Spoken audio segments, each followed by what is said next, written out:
What I learned from the Tenerife accident is that regardless of how well qualified, experienced, professional, and exact professional you are, okay, accidents, as long as human beings are involved, accidents can always take place.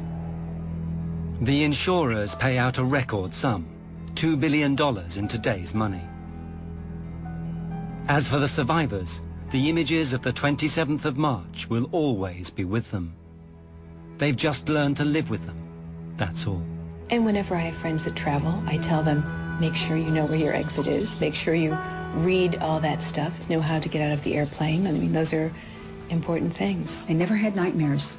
I had only dreams about being helpless and being at an airport behind a big, thick window and watching an airplane take off and knowing that it was going to crash and wanting to shout out, but there was this big, thick glass window.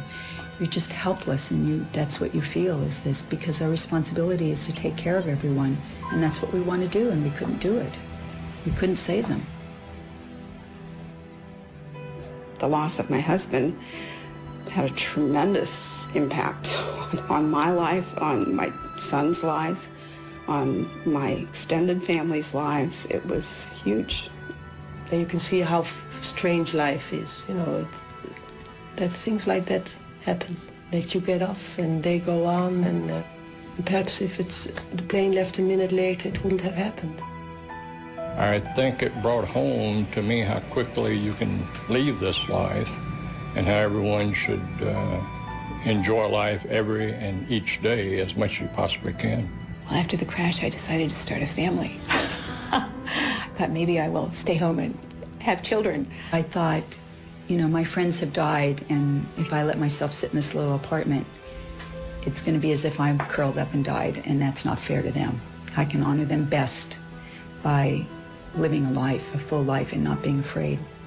I am blessed because I do not have any horror left over from the accident.